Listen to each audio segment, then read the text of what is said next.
Good morning YouTube वासियों। कैसे हो आप सभी? आई होप आप सभी अच्छे होंगे। तो चलिए स्टार्ट करते हैं।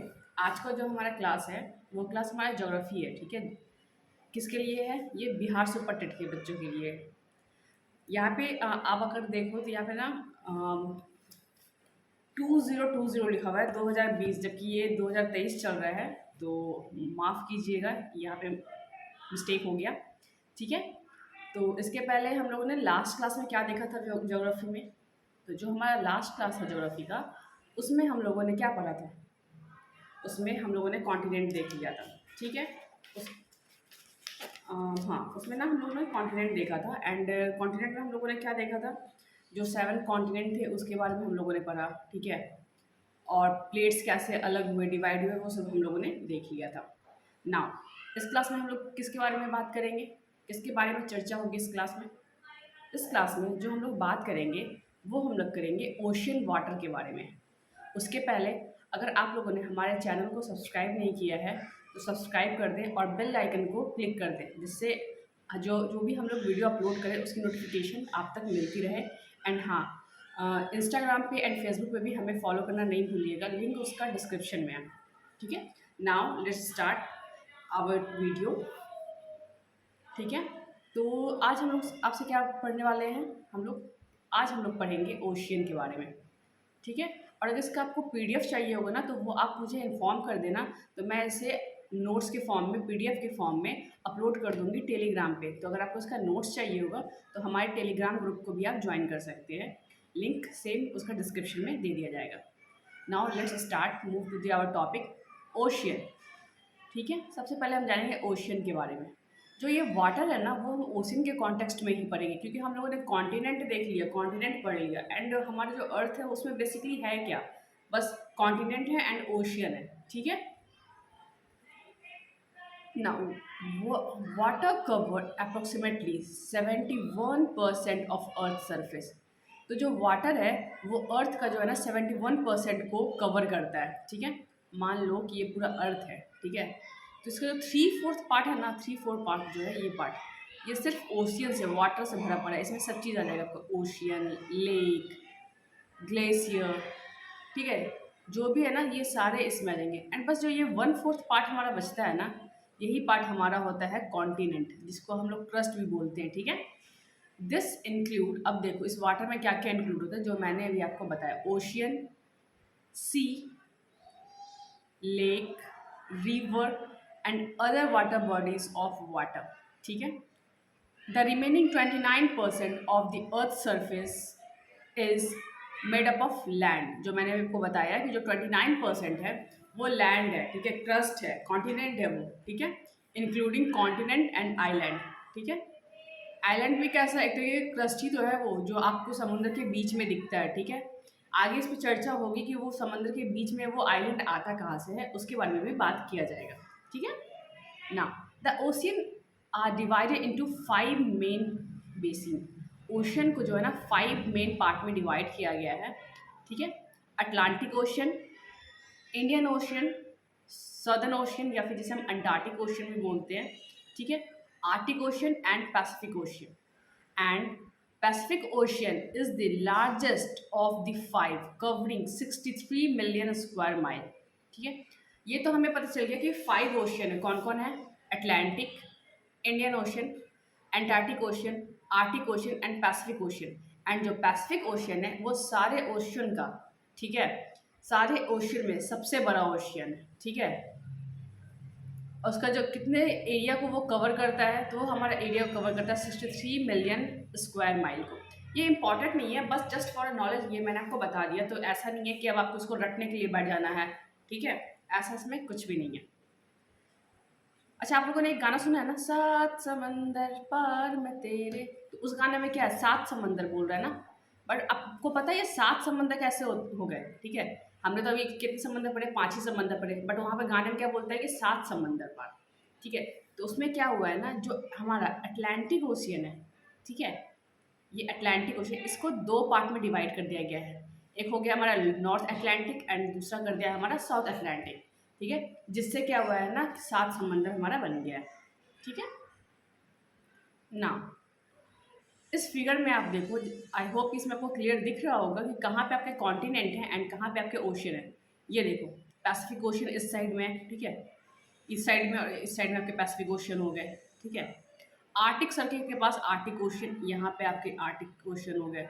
अंटार्कटिक ओशन या फिर जिसे आप सदर्न ओशन भी बोलते हो, वो इस साइड में हो गए। अटलांटिक ओशन देखो, north Atlantic ocean and south Atlantic ocean हो गए। इंडियन ओशन तो हमेशा जानते हो आपकी इंडिया के साउथ में है इंडियन ओशन, ठीक है। तो कितने ओशन हो गए, 1 2 3 4 एंड 5, ठीक है, 5 ओशन हो गए। कॉन्टिनेंट के बारे में मैंने आपको लास्ट क्लास में बताया है, तो अगर जिनको उनके बारे में थोड़ा आइडिया नहीं होगा तो आप वहाँ से जाके देख सकते हैं कि ये नॉर्थ अमेरिका है, यहाँ पे साउथ अमेरिका, अंटार्कटिका है, अफ्रीका है, एशिया, यूरोप, ऑस्ट्रेलिया, ये सारे आपको पता होंगे। अगर आपने नहीं देखा है तो वो वीडियो जाके देख लिया, आपको उससे काफ़ी ज़्यादा हेल्प मिलेगा इसे समझने में। नाउ हम लोगों ने क्या देखा कि अर्थ पे जो है ना 71% वाटर है।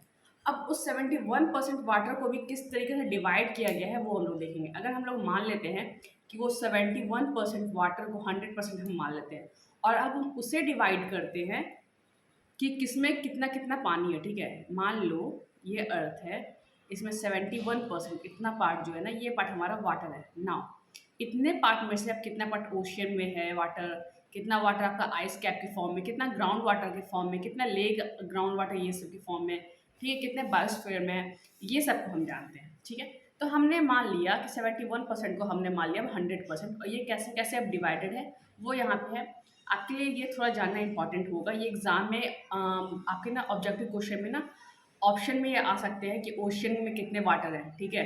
तो आप उस तरीके से बना सकते हो अगर आपको ये पता होगा तो, ठीक है। तो इसको हम जानते हैं, distribution of water in percentage. Ocean, sea and bays में कितने परसेंट वाटर है, 97.3%, ठीक है। वहीं आइस कैप, ग्लेशियर या फिर स्नो के फॉर्म में हम देखेंगे तो वहाँ पे कितने परसेंट वाटर है, 0.2%।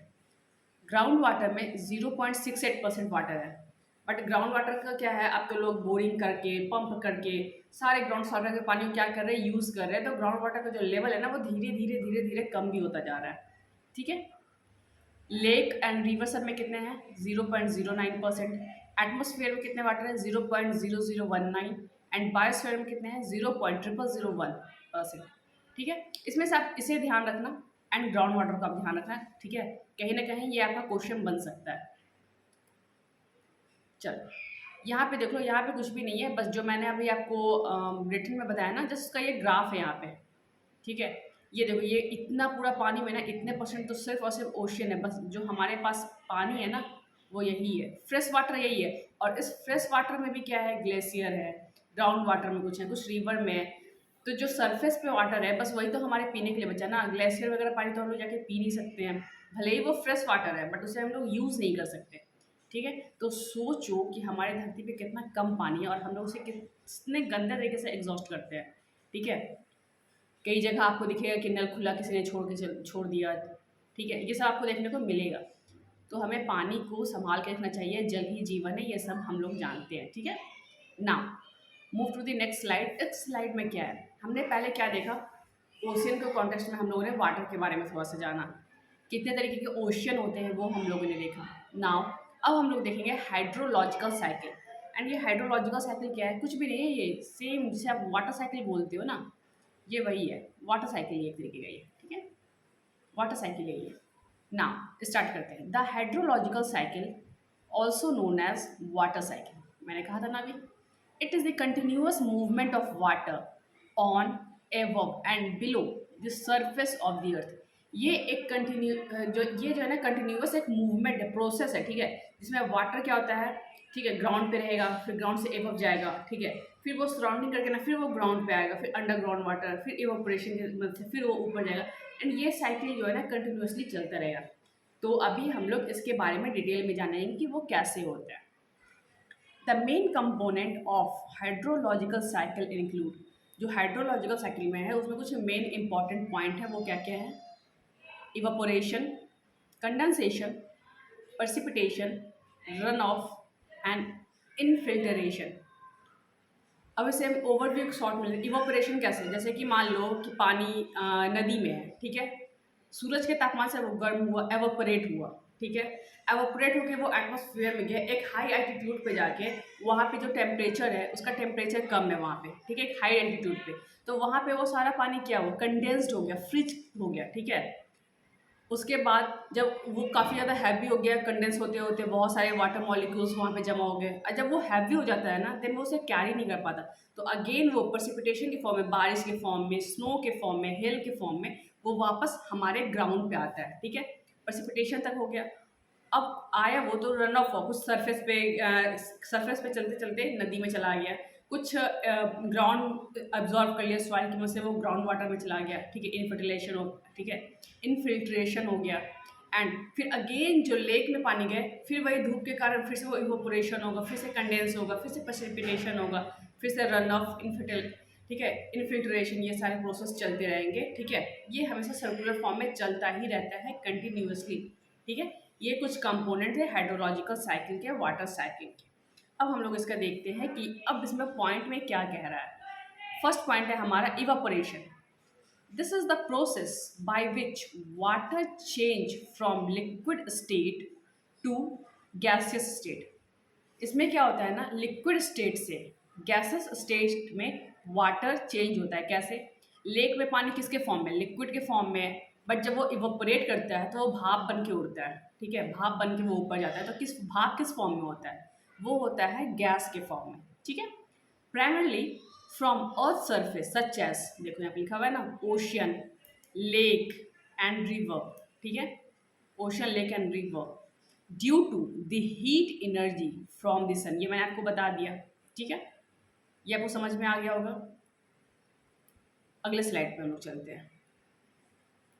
अब हमारा अगला स्लाइड क्या कह रहा है, कंडेंसेशन, इवोपरेशन हो गया, पानी अब लेक से, ओशन से अब इवोपरेट हो गया है। अब देखते हैं अभी इवोपरेशन के बाद आगे क्या प्रोसेस होता है उसमें। कंडेंसेशन, अब वो होगा कंडेंसेशन। चलो भाई देख लेते हैं कि कंडेंसेशन क्या होता है। After the water vapour rise into the atmosphere, it cools down and condensed into teeny water droplet or ice crystal forming cloud. After water vapour जब वो बन जाता है, भाप बन के जो ऊपर वो एटमॉस्फेयर में चला जाता है, तो एक हाई एल्टीट्यूड पे अब वहाँ का टेम्परेचर जो है ना कम हो गया, ठीक है। हाई एल्टीट्यूड पे हम सभी जानते हैं कि टेम्परेचर कम होता है। इसका एग्जांपल आप देख लो, अगर आप हिमालय पे जाते हो तो जैसे जैसे आप ऊपर जाओगे ना उसका टेम्परेचर कम होता जाएगा, ठीक है। तो वहाँ पे उसका टेम्परेचर कम हुआ तो वो वाटर वेपर क्या हुआ ना, कंडेंस्ड हुआ, फिर से वो अपने आप को वाटर वेपर के फॉर्म से ना कन्वर्ट कर रहा है, ठीक है, लिक्विड में। फिर लिक्विड वाटर ड्रॉपलेट्स में और ठंड अगर हो जाएगी वहाँ पे तो वो अपने आप को स्नो के फॉर्म में, आइस के फॉर्म में भी बिल्ड कर लेगा।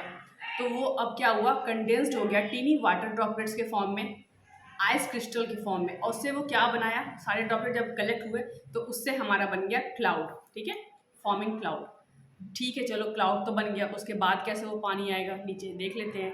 थर्ड पॉइंट हमारा बोलता है प्रेसिपिटेशन। चलो ये प्रेसिपिटेशन क्या होता है, when the water droplets in the cloud combine and grow larger, they eventually fall back to the earth's surface in the form of rain, ठीक है। precipitation मैंने भी आपको क्या बताया, जब वो वाटर ड्रॉपलेट एक क्लाउड फॉर्म कर लेगा, ठीक है, क्यों, क्योंकि वो कलेक्शन से एक क्लाउड फॉर्म किया। अब वो इतना ज़्यादा हैवी हो गया ना कि अब वो उसको ना रोक नहीं पा रहा है, तो फिर से वो पानी को, ठीक है, जमीन पे, ठीक है, धरती पे फिर से वो वापस भेजेगा इन अ फॉर्म ऑफ रेन, ठीक है, बारिश के फॉर्म में भेजेगा, या तो जो छोटे छोटे स्नो होते हैं, हेल होते हैं ना, उसके फॉर्म में वो भेजेगा, ठीक है। दोबारा वो हमारे धरती पर आई है। अब धरती पे आने के बाद क्या होगा, रन ऑफ। अब हम लोग देखते हैं run of. When precipitation rich the earth surface, जब बारिश का पानी जो है ना अर्थ पे आ जाता है, ठीक है, उसके बाद का प्रोसेस है ये।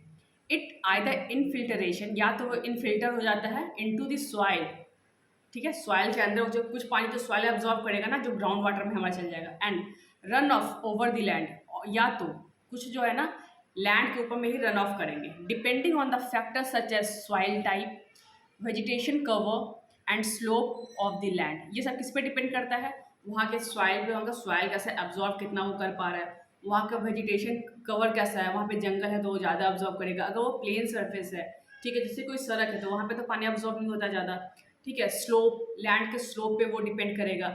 अगर वो इस तरीके का लैंड है, प्लेन लैंड है, यहाँ पे बारिश पड़ी तो वो ऑब्जॉर्व कर लिया, ठीक है, सॉइल भी है तो। बट अगर इस तरीके से है स्लोप के फॉर्म में, तो क्या ये पानी ऑब्जॉर्व कर पाएगा? जितना कैपेसिटी इसमें होगा ऑब्जॉर्व करने का प्लेन सरफेस पे, क्या वो स्लोप वाला कर पाएगा? अगर वो स्लोप इस तरीके से तो नहीं। क्यों?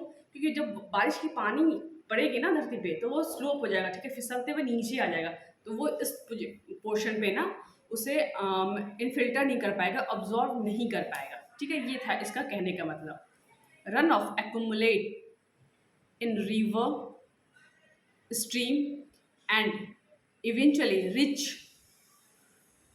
reaches the ocean, ठीक है। अब इससे क्या हुआ कि जो वाटर जो थे हमारे, ठीक है, रन ऑफ एक्यूमुलेशन जो वाटर था जो कि हमारे लैंड पे जा रहा है, ठीक है, बह रहा है, वो पानी बह के कहाँ जाएगा? किसी रिवर में मिल जाएगा, लेक में मिल जाएगा, स्ट्रीम में चला जाएगा, एंड वहाँ से वो चला जाएगा फिर से वापस ओशियन में, ठीक है। मैं यहाँ पे ओशियन वर्ड इसलिए यूज़ कर रही हूँ क्योंकि मैं यहाँ पे वाटर को ओशियन के कॉन्टेक्स्ट में पढ़ा रही हूँ, ठीक है, ओशियन को लेके। तो यहाँ तक क्लियर हो गया कि रन ऑफ वाटर हमारा कैसे फिर से ओशियन में चला जाएगा। तो हम लोगों ने 4th पॉइंट देख लिया। नाउ 5th पॉइंट देखते हैं, इनफिल्टरेशन। जो हम लोगों ने रन ऑफ में पढ़ा कि कुछ पानी जो है ना इनफिल्टर भी हो जाएंगे, ऑब्जॉर्व भी कर लिए जाएंगे सॉइल के द्वारा। This refer to the process water seeping into the ground, ठीक है, ग्राउंड में वो ऑब्जर्व हो जाएगा, and being absorb by the soil and underlying rock, ठीक है। इनफिल्टरेशन रॉक में बिकम ग्राउंड वाटर, और यही क्या बनता है? हमारा ग्राउंड वाटर बनता है, जो मैंने आपको बताया, ठीक है। ट्रांसपिरेशन। अब ट्रांसपिरेशन क्या है? This is the process by which plant absorb water. Transpiration की मदद से ही जो है ना प्लांट जो है वो वाटर को ऑब्जर्व करता है, ठीक है, फ्रॉम सॉइल। चलो सॉइल से ऑब्जर्व करता है, बट कैसे करता है? चलिए आगे की लाइन में देखते हैं क्या बता रहा है ये। Through their root and release it into the atmosphere through the leaf as water vapour, ठीक है। तो इसमें ये क्या बोला है ट्रांसपिरेशन में कि प्लांट जो है वो ऑब्जर्व करता है वाटर को। कैसे ऑब्जर्व करता है? सॉइल से। अब सॉइल से वो कैसे ऑब्जर्व करेगा? प्लांट की रूट कहाँ पे होती है? सॉइल में होती है। हम लोगों ने पढ़ा है ना जाइलम एंड फ्लोएम, ठीक है। तो उसकी मदद से जो जाइलम होता है उसकी मदद से जो है ना रूट में जो होता है वो स्टीम के थ्रू प्लांट के जो लीफ होते हैं ना वहाँ तक पानी जाता है, ठीक है। एंड वही पानी जो है ना वाटर वेपर के फॉर्म में हीट पड़ने पे फिर से वापस एटमॉस्फेयर में चला जाता है। अब वाटर वेपर कैसे होता है? आप लोगों को पता होगा कि जो लीफ होता है ना, लीफ में होते हैं हमारे स्टोमेटा, ठीक है, उसके थ्रू वो वाटर जो है ना वाटर वेपर बन के फिर से एटमॉस्फेयर में चला जाता है। इस प्रोसेस को हम कहते हैं ट्रांसपिरेशन, ठीक है। अगर आप लोगों को जाइलम फ्लोएम ये सब नहीं पता हो तो आप लोग मुझे कमेंट में कर दे, तो मैं उस पर एक डिटेल वीडियो ले आऊँगी, ठीक है। बट वो जाइलम के थ्रू पानी जो है ना वो प्लांट में डिफरेंट पार्ट में जाता है, एंड लीफ में भी जाता है। लीफ में होता है हमारा स्टोमेटा, जिसके थ्रू फिर से वो पानी जो है ना रिलीज हो जाता है वाटर वेपर के फॉर्म में। Now move to the next slide, देखते हैं नेक्स्ट स्लाइड क्या है हमारा।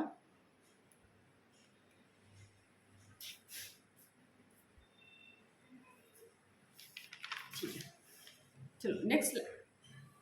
अच्छा यहाँ पे देखो, ये ना चलिए ब्लैंक है, यहाँ पे समझो फिगर को, ठीक है। तो जैसे कि देखो ये एक सरफेस है,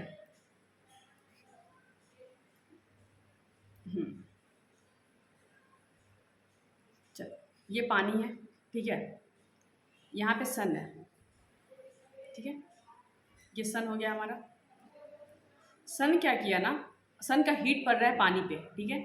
तो पानी जो है अब धीरे धीरे वाटर वेपर के फॉर्म में इवापोरेट हो रहा है एंड एटमॉस्फेयर में जा रहा है, ठीक है। ये हो गया हमारा वाटर वेपर, ठीक है, इवापोरेट हो रहा है वाटर वेपर के फॉर्म में, ये ऊपर चला गया। अब इसके बाद क्या हुआ ना, सारे जब वाटर वेपर ऊपर गए तो ऊपर एक डिस्टेंस पे जाने के बाद ना वहाँ का टेम्परेचर तो कम हो गया होगा, तो अब सारे जो ना क्लाउड फॉर्म करने लगे, ठीक है, कंडेंस्ड होने लगे। तो यहाँ पे क्या हुआ? कंडेंस्ड हुआ, कंडेंस्ड हुआ। अब क्या बनाया? ये क्लाउड, ठीक है। एक टाइम के बाद क्या हुआ ना, ये क्लाउड बहुत ही ज़्यादा बड़ा हो गया एंड फिर ये ना पानी को होल्ड नहीं कर पाया। अब जब ये क्लाउड पानी को होल्ड नहीं कर पाया तो ये क्या करेगा? ये वापस से उस पानी को धरती पे भेजेगा, ठीक है। किसके फॉर्म में भेजेगा? मैंने आप लोगों को बताया था, रेन के फॉर्म में, स्नो के फॉर्म में, हेल के फॉर्म में, ये सारे के फॉर्म में ना ये वापस धरती पे भेजेगा, ठीक है। अब यहाँ पे पानी कुछ रन ऑफ करेंगे, ठीक है, यहाँ पे मान लो कि कुछ मिट्टी है, ठीक है। तो कुछ पानी तो हमारा ऑब्जॉर्व हो जाएगा इसमें, ठीक है, अंडरग्राउंड वाटर में, ठीक है, जो अंडरग्राउंड वाटर हमारा बन जाएगा।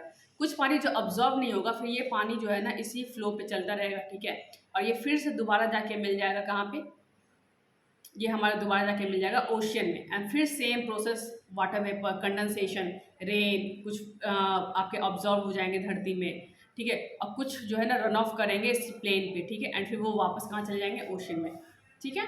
सेम प्रोसेस ये चलता रहेगा। अब आप इस फिगर को समझो, ये फिगर में क्या कह रहा है, देखो, सूरज है, ओशियन है, ठीक है, ओशियन पे जब से हीट पड़ा तो ये एवोपरेट हुआ, ठीक है, यहाँ पे देखो आपको लिखा हुआ होगा इवोपरेशन, इवोपरेशन हुआ, ठीक है, हर एक जगह से इवोपरेशन हो रहा है। उसके बाद जब ये एक हाइट पे गया, सारा इवोपरेशन हो गया, ठीक है, वाटर वेपर, तो ये कंडेंस्ड हुआ, कंडेंस्ड हुआ किसके फॉर्म, क्या बनाया, ये बनाया बादल, कंडेंस्ड होने के बाद। अब उसको वो होल्ड नहीं कर पा रहा है, तो उसने क्या किया, सारे पानी को रिलीज कर दिया। इस प्रोसेस को क्या बोले हम, प्रेसिपिटेशन, ठीक है, यहाँ पे लिखा हुआ है ना प्रेसिपिटेशन। दोबारा कुछ पानी जो है ना अब धरती अब्जॉर्व कर लिया, ठीक है, कुछ पानी हमारा धरती अब्जॉर्व कर लिया, तो ये हो गया हमारा अंडरग्राउंड वाटर। कुछ हमारा इस पे ही चल रहा है, ठीक है, ये दोबारा पानी जाकर किस में मिल जाएगा, ओशियन मिल जाएगा। एंड ट्रांसपीरेशन देखो, ये सब पेड़ पौधे है ना, इससे भी हीट पड़ने पर ना ट्रांसपीरेशन हो रहा है, वाटर वेपर के फॉर्म में वाटर निकल रहा है, रिलीज हो रहा है, ठीक है, और ये भी एटमॉस्फेयर में हेल्प कर रहा है क्लाउड को फॉर्म करने में। ये तो हो गया आप लोग के समझने के लिए, ठीक है। ये एक बच्चे वाले देख लो, जो छोटे से बच्चे लोग के लिए होता है, ओशियन है, देखो इवोपोरेट हुआ, क्लाउड बना, स्नो के फॉर्म में नीचे आया, अगेन वो ओशियन से फ्लो पड़ गया, ठीक है। आई होप कि आप लोगों को ये क्लियर हो गया होगा। अब यहाँ से स्टार्ट होता है आपका एक स्टैंडर्ड लेवल का ओशियन का सिलेबस, ठीक है। Now let's start. तो सबसे पहले हम लोग जानते हैं relief of ocean flow. The relief of ocean floor refer to the topography or surface feature of sea floor, ठीक है। सी फ्लोर का जो फीचर है, सरफेस का फीचर है, वो कैसा है, सी फ्लोर का, सी फ्लोर के सरफेस का जो फीचर है वो कैसा है। लाइक अगर आप अपने क्रस्ट पे देखते हो तो कहीं आपको माउंटेन दिखेगा, प्लेट्यू दिखेगी, वैली दिखेगा, रिवर दिखेगा, ठीक है, बहुत तरीके का चीज़ दिखता है। पर क्या समंदर में भी सेम चीज़ होता है, या फिर समंदर में सिर्फ पानी होता है, समंदर के सरफेस में भी सेम चीज़ होता है, वहाँ भी आपको प्लेट्यू देखने को मिलेगा, वहाँ भी माउंटेन होते हैं, ठीक है, वहाँ भी खाई होती है, रिफ्ट होती है, वहाँ भी आपको देखने को मिलेगा। कैसे देखो, the relief of a ocean floor refer to the topography of surface feature of sea floor including mountain, valley, ridge and other geological formation, ठीक है।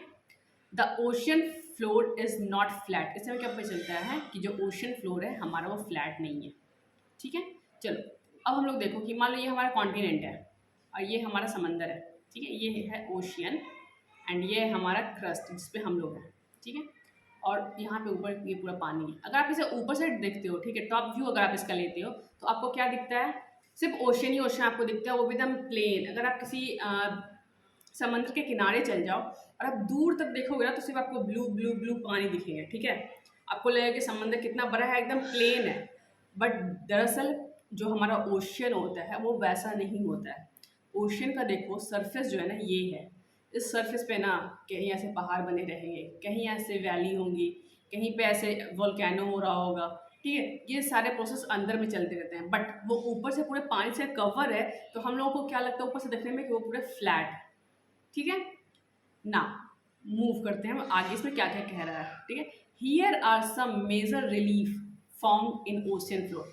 अब हम लोग ओशियन फ्लोर को जानते हैं, अब हम लोग डुबकी लगाते हैं ओशियन में, ठीक है। इमेजिन करो कि अब आप लोगों ने पूरे एकदम ग्लव्स वगैरह पहन के, ठीक है, पूरे जो भी उसके इंस्ट्रूमेंट होते हैं वो सारे अपने कैरी कर लिए हैं, एंड अब आप लोग ओशियन में जो है छलांग लगा रहे हो, ठीक है। अब ओशियन के अंदर आप लोग गए, ठीक है, अब आपको समझना होगा ओशियन के बारे में सारे फीचर को, ठीक है, स्टार्टिंग से, शुरू से। सबसे पहले क्या हमें देखने को मिलेगा, कॉन्टिनेंटल सेल्फ, ठीक है। कॉन्टिनेंटल सेल्फ अगर हम देखते हैं, it is generally sloping under water land mass that extend from the edge of continent out into the ocean.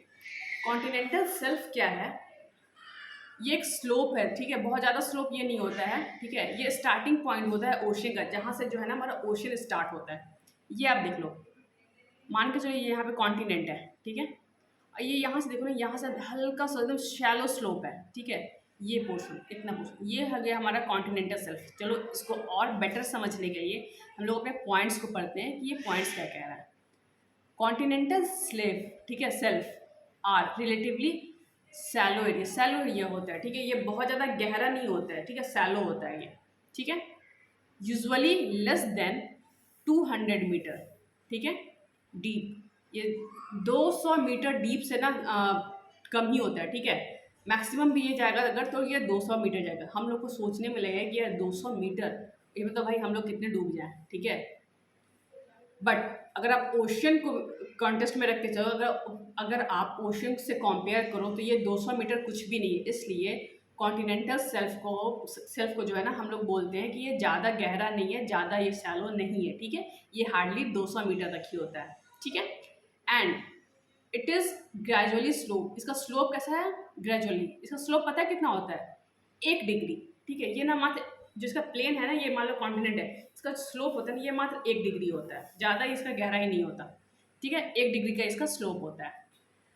The largest continental shelf in the world is found off the northern coast of Siberia. जो सबसे largest continental self है वो आपको कहाँ देखने को मिलेगा? Northern coast of Siberia में, and cover an area of approximately 2.8 million square kilometre. समझ रहे हो इसका मतलब? मतलब कि जो साइबेरिया का जो कोस्ट है ना, नॉर्थ कोस्ट जो है साइबेरिया का, ठीक है, ये मान लो कॉन्टिनेंटल सेल्फ है। इस कॉन्टिनेंटल सेल्फ का जो टोटल लेंथ है ना, ये है आपका 2.8 मिलियन, ठीक है, किलोमीटर, स्क्वायर किलोमीटर, ठीक है, और ये सबसे लार्जेस्ट कॉन्टिनेंटल सेल्फ है। इस फिगर में आप देखो, ये तो हमारा यहाँ पे हमारा कॉन्टिनेंट हो गया जहाँ पे हम सभी रहते हैं। यहाँ से स्टार्ट होता है आपका कॉन्टिनेंटल सेल्फ, जो कि 1 डिग्री का एंगल लेके झुका हुआ होता है, ठीक है, और यहाँ पे आके देखो ना, यहाँ पे ना एक ड्रास्टिक चेंज आया, यहाँ पे स्लोप बहुत ज़्यादा बढ़ गया, ठीक है, और यहाँ से जो स्लोप बहुत ज़्यादा बढ़ जाता है ना, इससे हम कहते हैं कॉन्टिनेंटल स्लोप। और ये कहाँ से बढ़ रहा है? इस पॉइंट से बढ़ रहा है। जिस पॉइंट से ये बढ़ता है, इस पॉइंट को पता है क्या बोलते हैं? इस पॉइंट को हम बोलते हैं सेल्फ ब्रेक, ठीक है, इस पॉइंट को हम लोग बोलते हैं सेल्फ ब्रेक, ठीक है, ये यहाँ से हमारा कॉन्टिनेंटल स्लोप आ गया। अब कॉन्टिनेंटल स्लोप जहाँ पे एंड होता है ना, यहाँ से हमारा स्टार्ट होता है ओशियनिक क्रस्ट। ये होता है हमारा ओशियनिक क्रस्ट, यहाँ से हमारा मेन ओशियन स्टार्ट होता है। तो सोच के देखो, हम लोग यहाँ रहे हैं और मेन जो ओशियन है ना वो स्टार्ट कहाँ से हो रहा है? यहाँ से स्टार्ट हो रहा है, ठीक है, ना कि यहाँ से। यहाँ से तो कॉन्टिनेंटल सेल्फ है, भले ही हम लोग उसमें डूब जाएं, हम लोग मौज मस्ती जो है ना वो इसी फ्लोर पे करते हैं, इधर नहीं जाते हैं मौज मस्ती करने के लिए। यहाँ पे मौज मस्ती करने जाएंगे ना तो मछली हम लोग को खा जाएगी, हम लोग का मौज मस्ती बंद हो जाएगा वहाँ पे, ठीक है। चलो यहाँ तक तो समझ में आ गया। अब हम लोग आगे चलते हैं। हम लोगों ने कॉन्टिनेंटल सेल्फ देखा, जो हम लोगों ने पिछली वीडियो में देखा, पिछली स्लाइड में देखा ना, कि यहाँ से कॉन्टिनेंटल सेल्फ हमारा स्टार्ट होता है, जो चलता रहता है साइबेरिया में, जो है ये सबसे बड़ा है 2.8 मिलियन का, ठीक है, मिलियन किलोमीटर। जहाँ पे ये हमारा एंड होता है, ये हमने बता दिया सेल्फ ब्रेक बोलते हैं इसे, ठीक है। उसके बाद हमारा स्टार्ट होता है कॉन्टिनेंटल स्लोप। तो अब हम लोग क्या देखेंगे? कॉन्टिनेंटल स्लोप के बारे में पढ़ेंगे, ठीक है। The continental slope is steeply sloping under water region that mark the boundary between continental shelf and the deep ocean floor। इसका मेन काम क्या है? ये बाउंड्री का काम करता है, किसके किसके बीच में? कॉन्टिनेंटल सेल्फ जहाँ, ठीक है, कॉन्टिनेंटल सेल्फ और डीप ओशन जो होता है ना, डीप ओशन फ्लो, यहाँ से, ठीक है, ये होता है डीप ओशन फ्लो, जहाँ से हमारा मेन ओशियनिक क्रस्ट स्टार्ट होता है, ठीक है। इन दोनों के बीच में ना ये बाउंड्री का काम करता है। कौन बाउंड्री का काम करता है? तो वो काम करता है हमारा continental self slope। It is an area where the sea flow rapidly drop off into the abyssal plain, ठीक है, abyssal plain भी यही हुआ आपका, ठीक है, यहाँ पे आपका abyssal plain होता है। ये हम आगे जानेंगे कि abyssal plain होता क्या है, ठीक है। उसके बाद देखो, अच्छा आपको पता है इसका तो हम लोगों ने देख लेना कि इसका जो एंगल होता है ना कॉन्टिनेंटल सेल्फ का, वो 1 डिग्री होता है, बट जो हमारा ये कॉन्टिनेंटल स्लोप होता है ना, जो इसका डिग्री होता है वो वैरी करता है 2 डिग्री से लेकर 5 डिग्री के बीच में, ठीक है। तो ये हो गया आपका कॉन्टिनेंटल स्लोप। अब हम लोग आगे चलते हैं। कॉन्टिनेंटल स्लोप के बाद हमारा क्या आता है? डीप ओशन बेसिन, जहाँ से हमारा ओशन क्रस्ट स्टार्ट होता है, उसी को हम लोग बोलते हैं अबाइसल प्लेन। अब आप इसे अबाइसल प्लेन बोलो, ठीक है, या आप इसे डीप सी बेसिन बोलो, ठीक है, आपकी मर्जी, आप इसे क्या बोलना चाहते हो। ठीक है, ये जो सरफेस होता है ना, पहले कुछ प्लेन सरफेस होते हैं हमारे, ठीक है। जैसे ही आप कॉन्टिनेंटल स्लोप से आगे बढ़ोगे तो सबसे पहले आपको प्लेन सरफेस देखने को मिलेगा ओशन के अंदर। क्यों देखने को मिलेगा, आते हैं वो देखते हैं हम लोग, ठीक है। These are vast flat region of oceanic floor that are located at abyssal depth, typically between 13,000 and 220,000 feet, ठीक है। तो ये जो है ना आपको कहाँ देखने को मिलेगा एबाइसल प्लेन, ये यहाँ पे आपका सी सरफेस है, ठीक है। सी सरफेस है ना 1300 फीट से लेके 20,000, ठीक है, 13, सॉरी एक मिनट आप मुझे टाइम देना, चलो ठीक है ना, हाँ, ये जो है ना 13,000 फीट से लेके 20,000 फीट गहराई में ना आपको अबाइसल प्लेन देखने को मिलेगा, ठीक है। Abyssal plain are covered by thick layer of sediment. Abyssal plain जो है हमारा किससे कवर होता है, सेडिमेंट से कवर होता है, ठीक है। And some of the flattest area on the earth, ठीक है, सम ऑफ द ये फ्लैटेस्ट एरिया है हमारे अर्थ पे। चलो अब हम लोग इसको देखते हैं। कॉन्टिनेंटल सेल्फ है, ठीक है। हम लोग जानते हैं कि आसपास में जो भी वहाँ पे बालू होगा या फिर माउंटेन के कुछ टुकड़े होंगे, जो भी होगा वहाँ पे, ठीक है, वो कॉन्टिनेंटल सेल्फ जो था हमारा हल्का सा टिल्ट था वो, ठीक है, वहाँ पर से आया, पानी की लहर आया, ठीक है, ओशन का लहर आया, कॉन्टिनेंटल सेल्फ पे गया चढ़ा, फिर जब वो बैक होता है ना तो वो अपने साथ कुछ सेडिमेंट्स को लेते हुए नीचे उतरता है, ठीक है, कुछ। अब बताओ इसके बाद हमें देखने को मिलता है कॉन्टिनेंटल स्लोप, जो कि इस तरीके से है। तो क्या कभी भी कॉन्टिनेंटल स्लोप पे सेडिमेंट्स जमा हो पाएगा, नहीं हो पाएगा। क्यों नहीं हो पाएगा, क्योंकि ये स्लोप है, यहाँ पे आप कुछ भी रखोगे ना तो वो फिसल के नीचे आ जाएगा, ठीक है। तो जैसे ही इस पे सेडिमेंट्स जाता है ना तो वो यहाँ पे ठहरता नहीं है, वो नीचे चलता चला जाता है। अब जैसे ही वो नीचे जाता है ओशियनिक क्रस्ट के पास पहुँचता है, जहाँ से हमारा अबाइसल प्लेन स्टार्ट होता है, तो वहाँ पे हमारा धीरे धीरे सेडिमेंट्स जमा होने लगता है, ठीक है। और ये प्रक्रिया जो है ना मिलियन ईयर से चलता आ रहा होता है, ठीक है, जिस कारण से जो हमारा अबाइसल प्लेन है, ठीक है, ये फ्लैट होता है। क्या हमने अभी देखा, यहाँ पर जो सेडिमेंट्स रहेंगे उस सेडिमेंट्स को ओशन का लहर लेकर आएगा नीचे, ठीक है, यहाँ पे लेकर आया। अब यहाँ पे तो वो सेडिमेंट्स टिक नहीं पाएगा, क्यों, क्योंकि ये बहुत ज़्यादा स्टीपी स्लोप है, यहाँ पे कुछ टिक ही नहीं सकता है, तो वो बह के नीचे आ गया अबाइसल प्लेन के पास। और यहाँ पे टाइम पे धीरे धीरे धीरे जमा होते होते होते ना यहाँ पे ना ये इसको पूरा जो है ना फ्लैट बना दिया अबाइसल प्लेन को। इसलिए हम लोग कहते हैं ना कि ये जो अबाइसल है वो प्लेन सरफेस है, ठीक है ना।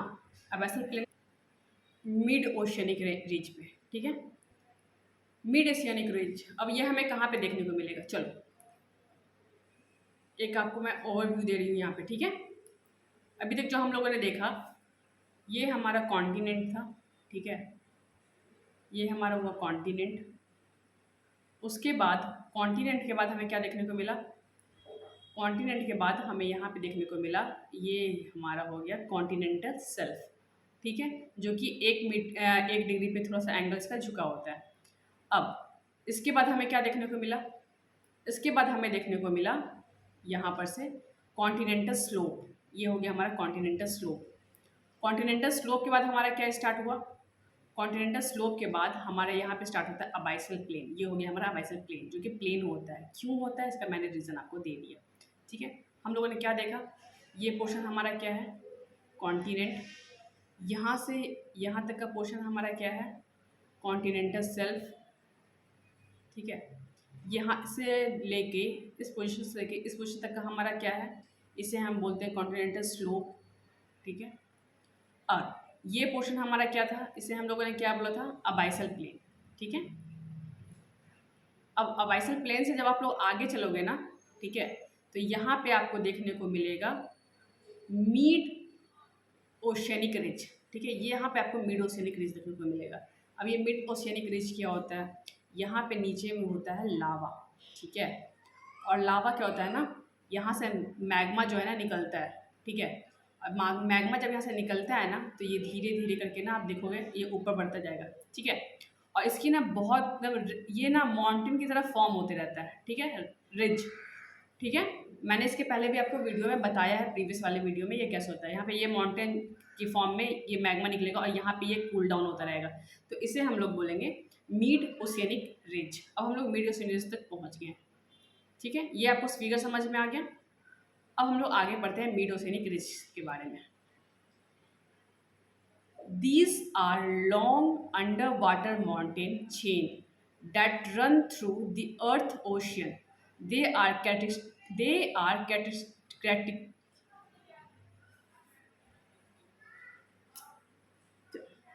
चलो अब हम लोग देखते हैं mid oceanic ridge. These are long underwater mountain chain that run through the Earth ocean. ये जो है ना अर्थ ओशियन में जो है ना ये चेन चलता रहता है हमारा, ये माउंटेन रेंज चलता रहता है। ठीक है, क्यों चलता है ये? क्योंकि यहाँ पे होती है क्या, वोल्केनिक एक्टिविटीज़। क्यों होती है? ठीक है, टेक्टोनिक प्लेट की स्प्रेडिंग्स होती है, where new crust is formed as magma rise and solidified. ठीक है, मिड ओशियनिक रीजन यहाँ पे देखो, यहाँ से हमारा मैग्मा है। ठीक है, मैग्मा हमारे यहाँ से बाहर निकला। क्यों बाहर निकला? जो दो प्लेट है ना, वो दो प्लेट जो है ना डाइवर्स हो गए, अलग हो गए, जैसे ही सेपरेट हुए ना। ठीक है, तो वहाँ से हमारा निकलता है मैग्मा। ठीक है, वोल्केनिक फॉर्म में हमारा मैग्मा निकलता है और ये ऊपर में कहना कूल डाउन होता है एंड ये पूरे रिज में चलते रहता है। ऐसे कहना हमारा रेंज बन जाता है एक माउंटेन का। ठीक है, और ये जब मैग्मा हमारा निकलता है तो ये यहाँ पे क्या होता है, कूल डाउन होता है, सॉलिडिफाई होता है, जिस कारण से यहाँ पे हमारा न्यू क्रस्ट देखने को मिलता है। ठीक है, और ये स्प्रेड करते रहता है, ये अपने आप को स्प्रेड करते रहता है। इससे भी जब ये बाहर निकलेगा तो इसे भी तो जगह चाहिए होगा ना, तो ये क्या करता है, जो दो प्लेट रहता है ना ओशियन का, उससे और वो धक्का देता है। ठीक है, एक दूसरे से, और वो सेपरेट करता है। ठीक है, अपने आप को स्पेस बनाने के लिए। और ये क्यों होता है? ये होता है कन्वेक्शन करंट के कन्वेक्शन करंट के कारण। ठीक है, जिसके बारे में मैंने आपको पढ़ाया है कॉन्टिनेंट चैप्टर में। ठीक है, ये हो गया हमारा मिड ओशियनिक रेंज। उसके बाद अगर आप हम लोग देखें तो उसमें हमें और देखने को मिलता है ओशियनिक ट्रेंच। ठीक है, अब हमें क्या देखने को मिलेगा, ओशियनिक ट्रेंच देखने को मिलेगा। चलो पीछे हम लोग 8 मिनट, यहाँ पे देखो इस फिगर में, यहाँ पे हमें देखने को मिल गया मिड ओशियनिक रिज। अब ट्रेंच क्या होता है, ये देखो, ये जो है ऐसा गड्ढा सा बन जाता है ना। ठीक है, अपसाइड डाउन। ठीक है, इसमें समझो तो ये उल्टा माउंटेन है। ठीक है, इस टाइप का इसमें ना एक गड्ढा बन जाता है। ठीक है, खाई जैसी बन जाती है, इसे हम लोग बोलते हैं ट्रेंच। अब ये ट्रेंच कैसे बनता है पता है? दो प्लेट है, मान लो एक प्लेट ये है, एक साइड है प्लेट 1 एंड प्लेट 2। जब ये दोनों आपस में टकराते हैं ना, तो जो हैवी प्लेट होता है वो सबडक्ट कर जाता है। ठीक है, लाइट प्लेट के अंदर। ठीक है, इसको आप समझ लो कि दो प्लेट है, दो प्लेट आपस में टकराया। ठीक है, ये अगर हैवी प्लेट है ना तो ये अंदर चला जाएगा, जिस कारण से ये अंदर जाएगा ना तो ये देखो ये इस तरीके का ना एक खाई का फॉर्मेशन करेगा। ठीक है, उसी को हम बोलते हैं ट्रेंच। तो इस पोर्शन को हम लोग क्या बोलते हैं, ट्रेंच। अब हम लोग देखेंगे अपने नेक्स्ट स्लाइड में ट्रेंच के बारे में। Trench are deep elongated depression in ocean floor. ठीक है, ये ओशन फ्लोर में डीप होता है, elongated डिप्रेशन होता है, ये बहुत ही गहरा होता है, अंदर तक होता है, डीप होता है। They are often formed adjacent on to subduction zone where one tectonic plate is forced beneath another. ये मैंने अभी आपको बताया कि जब दो टेक्टोनिक प्लेट आपस में टकराते हैं तो जो हैवी प्लेट होता है ना वो सबडक्ट कर जाता है, वो अंदर की तरफ धंस जाता है। ठीक है, जिस कारण से हमारा ट्रेंच का फॉर्मेशन होता है। The Mariana trench in the western Pacific ocean is the deepest known trench. ठीक है, जो मैरियाना ट्रेंच है ऑस्ट्रेलिया साइड में जो है वो डीपेस्ट ट्रेंच है। ठीक है, ओशन में, जिसकी गहराई कितनी है, 36,070 फीट। ठीक है, आपको पता है माउंटेन का कितना है? माउंटेन को अगर आप देखोगे ना, माउंट एवरेस्ट को, ठीक है, माउंट एवरेस्ट का अगर आप देखो तो उसका जो है ना आपको देखने को मिलेगा पिक 8,000 करके समथिंग है ना, 8848 मीटर। ठीक है, 8848 मीटर है इसका। ठीक है, माउंट एवरेस्ट का। और इसका कितना है ट्रेंच का? ये है आपका 36,070। ठीक है, फिट, ये इतने फिट है आपका। ठीक है, कितना मीटर हो गया ये? 10,994 मीटर। तो सोचो ये ट्रेंच में ना पूरा का पूरा माउंट एवरेस्ट भी समा जाएगा, इतना गहरा ये ट्रेंच है। अगर आप लोग इसमें जाओगे या हम लोग अभी गलती से इसमें चले गए तो क्या होगा? ठीक है, अच्छा इसी तरीके से बताओ, अर्थ सरफेस पे तो जो सबसे जो पिक है, ठीक है, माउंटेन का, ठीक है, वो है माउंट एवरेस्ट, ठीक है। उसी तरीके से ओशन में बताओ हाईएस्ट पिक किसका है, ठीक है, वो माउंटेन से भी बड़ा है, ठीक है, ओशन में वो माउंटेन है, ठीक है। उसके बारे में आप मुझे बताओगे कमेंट बॉक्स में, ठीक है। अब हम लोग बात करते हैं सी माउंट के बारे में। हम लोगों ने क्या क्या देख लिया इसमें अभी तक? हम लोगों ने इसमें देख लिया कि ट्रेंच बनते हैं, ठीक है। सबसे पहले हम लोग नहीं, सबसे पहले हम लोगों ने क्या देखा? सबसे पहले हम लोगों ने इसमें देखा कॉन्टिनेंटल शेल्फ, फिर हम लोगों ने देखा कॉन्टिनेंटल स्लोप, उसके बाद हम लोगों ने देखा एबाइसल प्लेन, फिर हम लोगों ने देखा मिड ओशियनिक रेंज, फिर देखा ट्रेंच। ट्रेंच के अलावा इसमें क्या बनते हैं? Sea mount. अब हम लोग देखेंगे सी माउंट के बारे में। अब सी माउंट कैसे बनते हैं वो तो मैंने आप लोगों को बताया ना, टेक्टोनिक प्लेट के कारण अगर वोल्केनो होते हैं तो उससे भी माउंटेन बनते हैं। अगर दो वहाँ पे जो प्लेट है डाइवर्स नहीं होकर, अगर वो दोनों आपस में टकराते हैं, ठीक है, तो वहाँ से भी माउंटेन का फॉर्मेशन होता है। दोनों प्लेटों से टकराएगा, ये धीरे धीरे ऊपर उठ जाएगा, ठीक है, तो उससे भी हमारा माउंटेन का फॉर्मेशन होता है। तो ओशन में जो होता है उसे हम लोग बोलते हैं सी माउंट। अब देखते हैं हम लोग सी माउंट के बारे में। Sea mount are under water mountain that rise from ocean floor, ठीक है, but do not reach the surface. ये देखो सी माउंट, ये ओशन फ्लोर से तो बाहर निकला, ठीक है, राइज किया, ठीक है, बट यहाँ पे देखो ये समंदर का लेवल है, बट ये समंदर के ऊपर नहीं आ पाया, नीचे ही रहा उसका, ठीक है। टॉप पोर्शन जो है ना सी माउंट का, वो समंदर के नीचे ही रहा। तो इस टाइप के जो माउंटेन होते हैं ना, इसे हम लोग बोलते हैं sea mount. They can be volcanic और नॉन वॉल्केनिक ओरिजिन। क्या तो ये वॉल्केनिक्स हो सकते हैं या नॉन वॉल्केनिक हो सकते हैं, दोनों मैंने भी आपको बताया कैसे। अगर डाइवर्ज होंगे, वॉल्केनिक इरप्शन होगा, तो उसके थ्रू जो मैग्मा बाहर निकलेगा उससे अगर माउंटेन बनता है तो वो हो गया हमारा वॉल्केनिक एक्टिविटी के थ्रू बना हुआ, ठीक है। अगर वो दोनों आपस में टकराते हैं, कन्वर्ज होते हैं, ठीक है, और वो अगर वो कहीं अंदर ही जाके बाहर की तरफ निकल जाता है, ठीक है, दोनों टकराया, और इस तरीके से अगर हमारा प्लेट मूव कर जाता है, फोल्ड हो जाता है, तो उस तरीके से भी हमारे माउंटेन बनते हैं, ठीक है। यहाँ पे देखो, and often serve as habitat for the diverse range of marine life, ठीक है, यहाँ पे काफ़ी सारे मैरीन लाइफ की ये हैबिटेट भी है। तो सी माउंट हम लोगों ने देख लिया। सी माउंट के बाद हमारा आता है ग्योट। ग्योट क्या है? Also known as table mount, इसे हम लोग टेबल माउंट में बोलते हैं। Are flat topped sea mount that have eroded over time.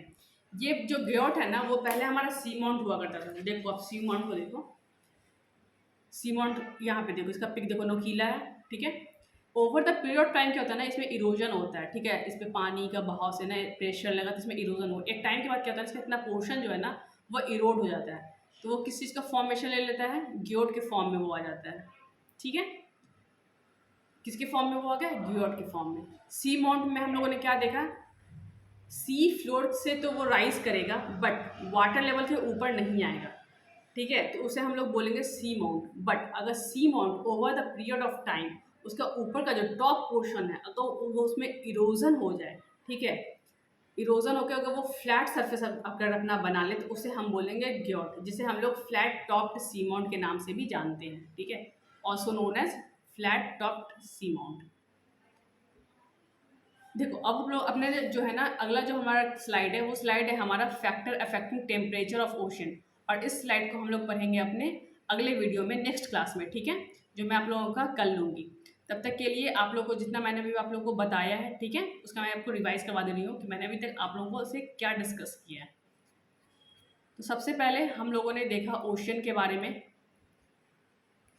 हाँ, ये देखो, सबसे पहले हम लोगों ने ओशन के बारे में देखा, उसमें कितने वाटर डिस्ट्रीब्यूशन के बारे में हम लोगों ने पढ़ा। फिर हम लोगों ने पढ़ा हाइड्रोलिक साइकिल के बारे में, वाटर साइकिल के बारे में हम लोगों ने डिस्कस किया। उसके बाद हम लोगों ने डिस्कस किया रिलीफ ऑफ ओशन, ओशन में क्या क्या पाए जाते हैं, ठीक है। ये 3 पॉइंट्स हम लोगों ने आज डिस्कस किए। नेक्स्ट वीडियो में, अगले क्लास में मैं आप लोगों से डिस्कस करूँगी इसके फैक्टर के बारे में जो कि उसके टेम्परेचर को अफेक्ट करते हैं, एंड जो दूसरा हमारा होगा वो होगा सैलिनिटी, ठीक है, कौन से फैक्टर जो है ओशन की सैलिनिटी को अफेक्ट करते हैं, ठीक है। तब तक के लिए धन्यवाद। हम लोग मिलते हैं अपने नेक्स्ट वीडियो में, और अगर अभी तक आपने हमारे चैनल को सब्सक्राइब नहीं किया है तो जल्दी से आप लोग हमारे चैनल को सब्सक्राइब कर दो, ताकि इससे आप लोगों को भी बेनिफिट होती रहे। मिलते हैं अब हम लोग अपने अगले वीडियो में, तब तक के लिए धन्यवाद।